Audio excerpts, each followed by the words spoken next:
Our conversation on San Diego Comic-Con with Ben Arnot from Smoking Hot Confessions continues as we discuss Star Trek, Westworld Season 3, and DC's presence at the yearly Center for Pop Culture on our latest PCC Extra.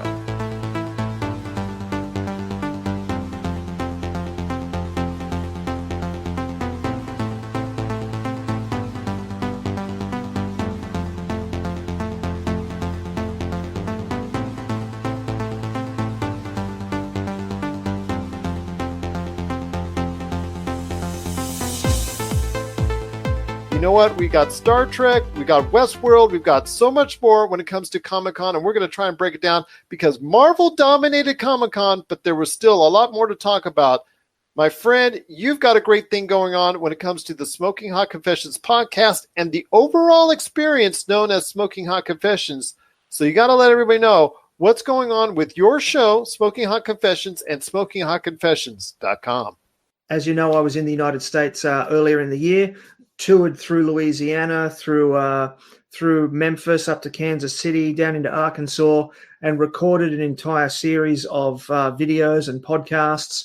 And I'm working my way through post-production on that. We're going to start. I've just announced the lineup of the podcast episodes from that, so that's super exciting. Going to be starting on the post-production of the actual episodes themselves. Hopefully, get them out in the next month or so. So that's super cool. This weekend coming up in the next couple of days, or like 4 days away or something, I'm going to be emceeing on stage at the Brisbane Barbecue Festival over here in Queensland. And that's going to be like a full weekend of, smoked meats, craft beers, live bands. I'm going to be doing 2 live demo cooks up on stage. I'm going to be hosting a couple of different Q&A sessions. I'm going to be emceeing a few different eating contests. Every year we do a hot wing eating contest, which is just hilarious. So funny. And so it's going to be a busy weekend for me. Lots of stuff happening, lots of stuff going on, lots of great things happening over on the Smoking Hot Confessions website. And the Smoking Hot Confessions YouTube channel is now taking off as well. Oh, that's awesome. And you can check it out just by typing in the word Smoking Hot Confessions, and you'll be glad you did because he's got a great experience, whether it's on social media, whether it's on YouTube, SmokingHotConfessions.com, and the always awesome Smoking Hot Confessions podcast. Well, my friend, there was so much Marvel dominating Comic-Con, we almost forgot before we head on out to talk about some bullet points when it comes to some other great things that was also mentioned at Comic-Con.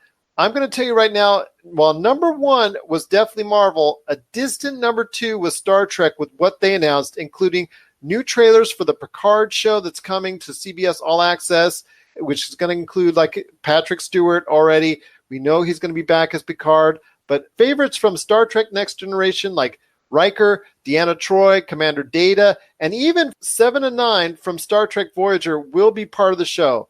Is this going to be something that gets you interested in what's going on when it concerns a new Star Trek Picard show? Mate, I was already really excited about this. I'm a huge fan of Picard and the work that he did with that, and it's actually my favorite. It was my favorite Star Trek series till the new Netflix Discovery came out. I think that's sort of taking the lead for me. But I mean, you've got Jean-Luc Picard coming back, Patrick Stewart. It's just there's so much revelry there, so much nostalgia going to be there, and I mean, the Star Trek universe, it had kind of faded away, and now it's coming screaming back. I think that there's going to be lots of good stuff happening here. And I think in the same way that that Patrick Stewart sort of portrayed the older Professor X, the fact that a lot of those older characters, supporting characters, are coming back as well. I mean, 7 of 9, I think that says it all. Yes, it does indeed. It does indeed. But yes, they're all going to be a part of Star Trek Picard when it comes out, right around the corner when it concerns this fall on CBS All Access and Netflix internationally. Also as well, internationally, want to go ahead and talk about for you just mentioned it, Star Trek Discovery. They're doing a time jump of 1,000 years for season 3. What are your hopes for season 3 with Star Trek Discovery? I just hope that they can keep it up to the same level of just incredible production and storytelling that they have had in the last 2 series so far. The main actress there that plays Michael, I've thought she's absolutely fantastic from the times that she was Sasha on The Walking Dead. I would have actually picked her as being one of the characters to become a lead character on that show as they started phasing out some of the older lead characters, but she's obviously decided and made the right choice to come across onto Star Trek. She's an absolute highlight. From a kind of I'm a technology nerd. I love all my gadgets and things. And we've seen a lot of the stuff that we have today. You can see its origins from the 1960s Star Trek TV shows and movies. And so people that grew up watching those TV shows and movies have gone on to create a lot of the technology that we've got today. So from a techno nerd point of view, I cannot wait to see what technology stuff, what technological feats they're going to come up with if they're jumping another 1,000 years into the future. I mean, wow. The inner nerd in me is just rejoicing in that aspect. And if you like the actors Spock and Captain Pike from season 2 of Star Trek Discovery, they're going to be involved in the short treks, those short little Star Trek episodes. Those will be, I think 6 of them will be appearing on CBS All Access as well. And I think you can also get them on Netflix over internationally. So those would be something to look for if you really appreciated Captain Pike, Spock, and also number 1 from the Star Trek Discovery series. If you like those characters, you'll be seeing more of them in these short treks from Star Trek. And then last but not least, the creators of Rick and Morty are going to be having their own series. They've talked about this before, but they finally got to show off a little bit of it. And that's Star Trek Lower Decks. Have you ever wondered what happens in the lower decks of a starship when they go ahead and go out through space and go ahead from planet to planet and things of that nature during battles, not during battles, or life in the lower decks of a starship? You're going to find that out with what happens in the Federation starship in a humorous kind of way when the creators of Rick and Morty debut their upcoming animated series, Star Trek Lower Decks. Are you excited for this one? Because I think this one really could put a new swing or a new type of feel into a Star Trek universe that could bring a new base of fans in to watch it as well. To be honest, I'm a bit split on this. I have a feeling that it's going to be quite funny in the way that like Archer is kind of almost a parody on itself sort of thing. But I was never a huge fan of Rick and Morty. Then I realized that like half your listeners are just going to turn it off right now. But no worries. I know they're an acquired taste. I like Archer more than I do like Rick and Morty, but I can appreciate both. Yeah, I love Archer. I'm a huge Archer fan. I've seen all the episodes 2 or 3 times. It's an absolute ripper of a show. So I think that there's an interesting opportunity to add that other different angle to the Star Trek universe. Until now, particularly with the movies, the Star Trek universe has always taken itself very seriously. And so to have this as sort of a,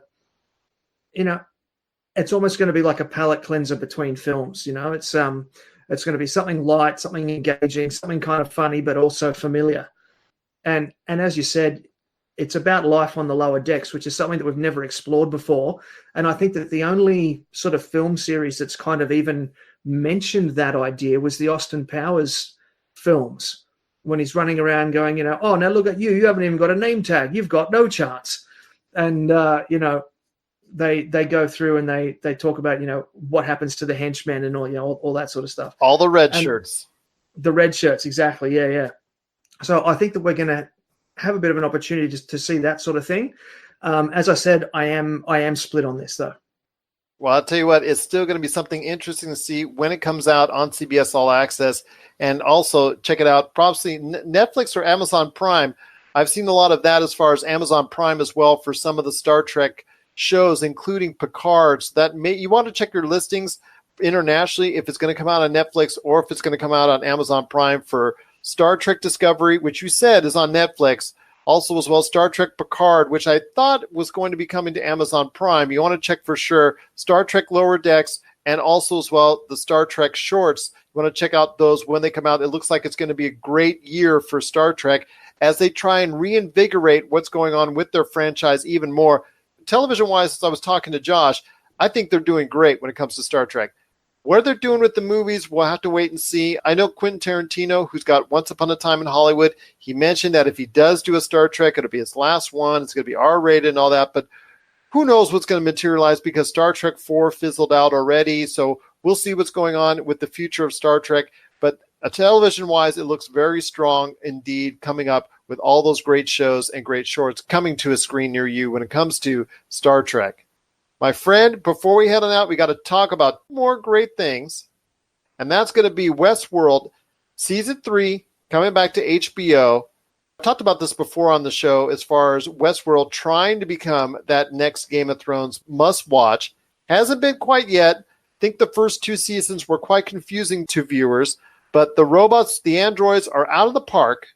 They're now exploring the world around them, and Season 3 will not only show that aspect, but all the people that are behind hunting them down and trying to remove them and put them back into the world from whence they came. Yeah, it's going to be quite interesting.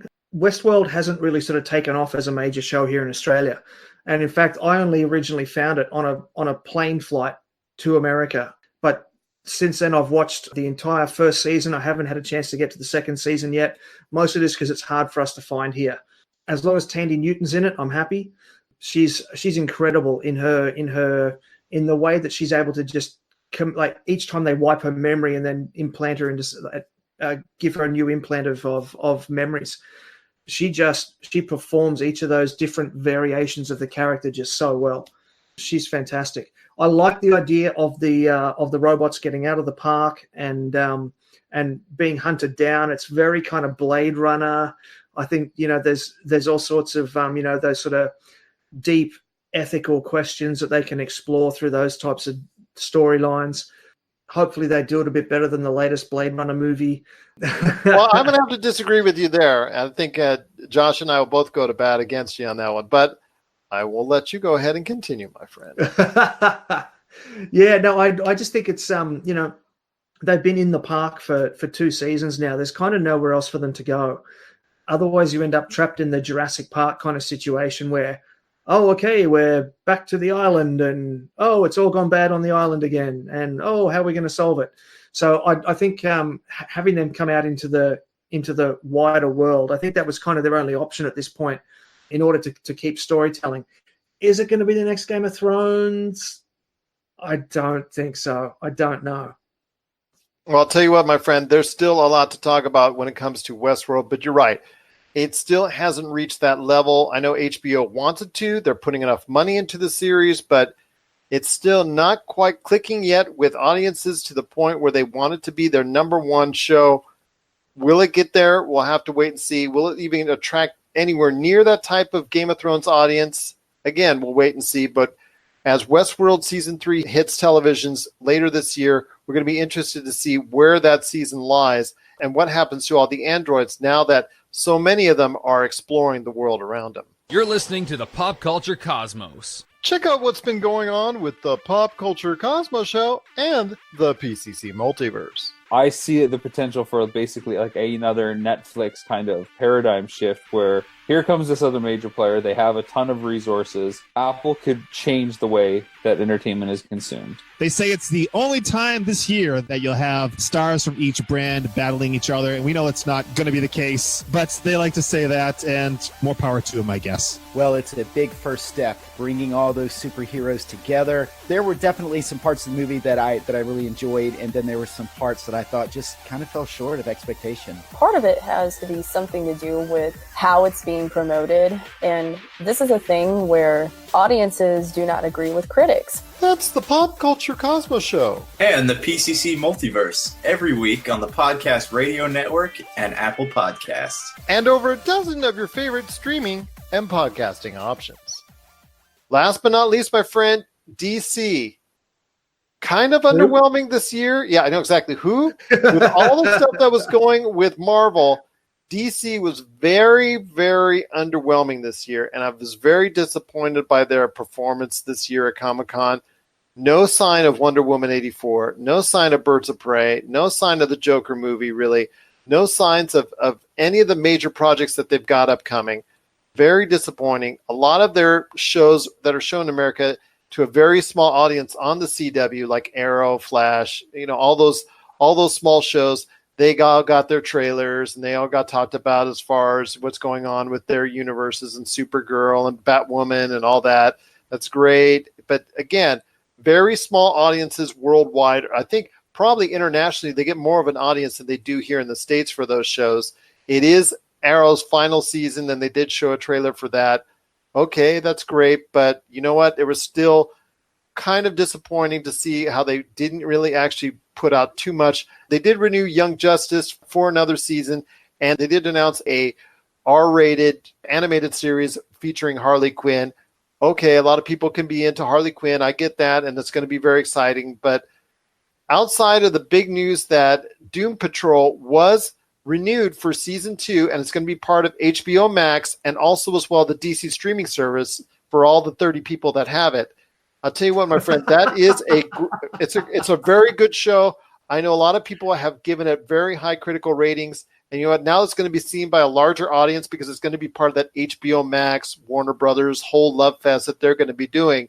What are your thoughts as Doom Patrol and DC as a whole, their lack of appearance at Comic-Con? It's really puzzling. But I mean, we've just spent over an hour talking about Marvel. Maybe they just sort of got wind of what Marvel was going to do and went, yeah, there's not even really any point trying to run up against that, You got to sort of pick your battles sometimes. I'm really excited to hear that Doom Patrol has been renewed. I thought that was a bit of an underdog of a show, but I've watched all of that series, and I absolutely love the girl that plays Jane in that. I think she's just fantastic. She was great in Orange is the New Black. She's wonderful in this. And interestingly enough, I actually find Cyborg to be the weakest member of that cast, which is kind of odd because he's the biggest known character. So, that's kind of interesting there. I'm really hoping to hear that Titans is going to be continuing. I'm pretty sure I have already read that they have greenlit a second series. I really loved that. I really loved it. They had the accident this week with Titans, unfortunate death that occurred during shooting. Oh, yes. Yeah. That was pretty horrific and completely unexpected. It was supposed to be a safe stunt, But I got to take my hat off to the guy that plays Robin in that. He's an Aussie boy, so, go Aussies. But yeah, I love Titans. I love Doom Patrol. I'm really excited about Wonder Woman 84. I thought Wonder Woman was one of the best movies I've seen in a long, long, long time. The R-rated Harley Quinn animated show, I saw the trailer for that. I kind of feel like they're just trying to find a way for Harley Quinn to be a bit sexier and be a bit naughtier and say some rude words that she couldn't say in Suicide Squad, Plus capitalize on her popularity. But it felt gratuitous in the trailer. But like I said, it's just to capitalize, I think, on her popularity because she is probably one of the most popular characters right now in the DC universe when it concerns all the different characters right now. Yes, Aquaman has found life. Batman is there. Superman's always there. But Harley Quinn is not too far behind. You see it every holiday where people dress up as she's very popular amongst cosplayers.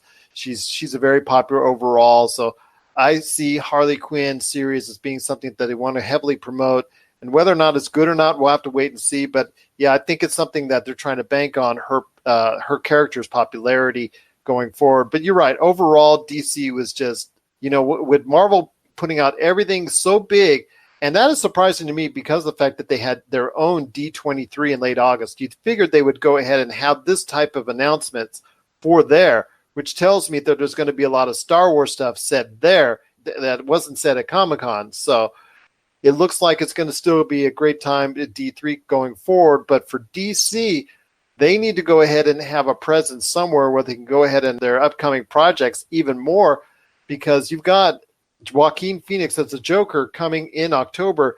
That I think needs a little bit more marketing push because I think that's going to be a really good performance. I'm waiting for that, very much. Also, as well, you've got, like you said, Wonder Woman 84 and what's coming on down the line for an Aquaman 2 and whatnot. I think a lot of people would like to find out. So you know what? DC, although it didn't have a major presence this year, there's still some good stuff going forward, but I like to see more out of them and a major platform to go ahead and announce their stuff and tell people why they need to check out DC, and instead of just focusing on Marvel the whole time. Couldn't agree more. Yeah, you're absolutely right. All right. Anything else from Comic-Con catch your eye, my friend? Because it was definitely a great weekend and one of the biggest weekends ever for pop culture. Oh, mate, there was so much stuff. I'm going to be sitting down tonight and going through some of the different articles and looking at the things that I haven't picked up so far. Looking at all the photos of the cosplay outfits are always the best from SDCC. So that's going to be a bit of fun tonight as well. Absolutely. And again, my friend, I just truly cannot thank you enough for not only being on the Pop Culture Cosmos, but this show as well. Just truly cannot thank you enough for stopping by and talking to us about everything that went on this past weekend at San Diego Comic-Con. Always a pleasure. Once again, it is Ben Arnot from the Smoking Hot Confessions podcast. You got to check out his awesome experience, plus all the other stuff that he has going on with Smoking Hot Confessions on YouTube, social media, and SmokingHotConfessions.com. Well, my friend, it's been an awesome time. And tell you what, just cannot wait till we can do it again. You can chat again. Of course, you've got some great stuff coming along the way, hopefully with us at some point in time in the near future when it comes to great recipes and more great barbecue tips for us. Oh, mate, I got loads of stuff coming out. I've just got myself a new PK Grills PK360. An Australian manufacturer has sent me something called an Ozpig with a smoker attachment on it. So there's going to be a whole lot of new different recipes and different videos, completely unlike anything I've done before. So that's super exciting. That's going to be coming up. And I've actually had to write myself out a serious production schedule because I've got that much stuff going on. It's the only way I can keep track of everything. Oh, man, if Josh is still looking for Bigfoot somewhere in the Pacific Northwest this time next week, I might have to call you back in to make sure you talk to us about all the great things going on in pop culture. Anytime, mate. I love being on the Pop Culture Cosmos and all your other different projects as well. And thanks for inviting me to be aboard. So for Ben Arnot, this is Gerald Glassford. This is another beautiful day in paradise right here in the Pop Culture Cosmos. We thank you for listening. And here's hoping you have yourself a great day.